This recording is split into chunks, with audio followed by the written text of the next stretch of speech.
পার্টির মত বিনিময় সভায় একজন অতিথি হিসাবে আমন্ত্রিত হয়ে এখানে এসেছি। মেজর শিকদার আনিসুর রহমান আমার একজন সহকর্মী এবং ছোট ভাই। উনি ব্যক্তিগতভাবে আমাকে আজকের এই অনুষ্ঠানে আসার জন্য আমন্ত্রণ করতে আমার বাসায় গিয়েছিলেন।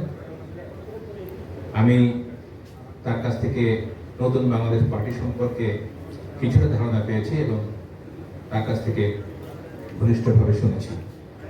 এখানে এসেও দেখলাম আপনারা যারা উপস্থিত হয়েছেন, এই পার্টির প্রতিপাদ্য যে সকল বিষয়গুলো আমি দেখতে পাচ্ছি তার মধ্যে অন্যতম প্রধান হচ্ছে দেশপ্রেম এবং সততা। প্রকৃতপক্ষে আমাদের দেশে অনেক কিছু আছে, কিন্তু এই দুটি জিনিসের খুব অভাব। আমাদের মাঝে দেশপ্রেমের বড়ই অভাব। আমরা এত মানুষ, 16-17 কোটি মানুষ, অনেক রকমের মানুষ, শিক্ষিত অশিক্ষিত, বিভিন্ন শ্রেণী ও পেশার মানুষ, কিন্তু আমরা সবচেয়ে বেশি অভাবে যে জায়গাটাতে ভুগছি সেটা হচ্ছে আমাদের দেশপ্রেম। আমাদের আরও অভাব আছে সততা।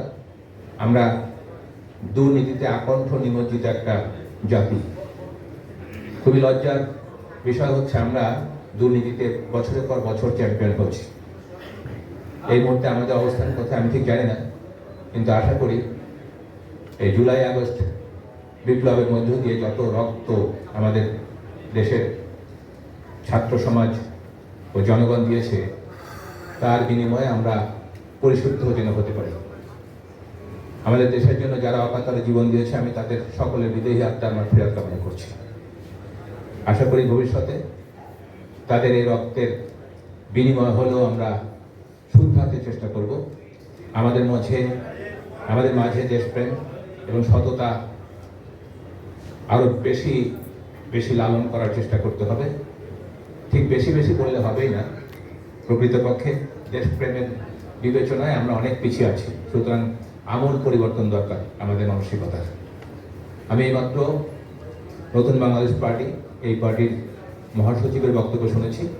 আপনাদের বক্তব্যের মধ্যে অনেক ভালো ভালো কথা আছে। যত কথা আছে আংশিক বাস্তবায়নও যদি করা যায় তাহলে যে কোনো দেশ ও জাতি সমৃদ্ধ হতে পারে।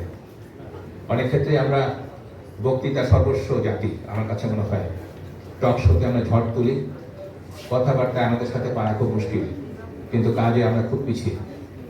সুতরাং এই পার্টির নামটা খুব সুন্দর হয়েছে, নতুন বাংলাদেশ পার্টি। আমরা সত্যিকার অর্থে একটি নতুন বাংলাদেশ দেখতে চাই এবং পার্টির মূল বক্তব্য যতটুকু হোক আমি শুনেছি এবং আমার কাছে একটা ছোট একটা হ্যান্ড আউট ছিল, সেখানে আমি পড়লাম। অনেক ভালো ভালো কথাবার্তা এখানে আছে। আপনারা এগিয়ে যান। আমি আপনাদের সর্বাঙ্গীন মঙ্গল কামনা করি। নতুন বাংলাদেশ পার্টি ভবিষ্যতে আমাদের বাংলাদেশকে নেতৃত্ব দিক, আমি এই প্রত্যাশা ব্যক্ত করছি।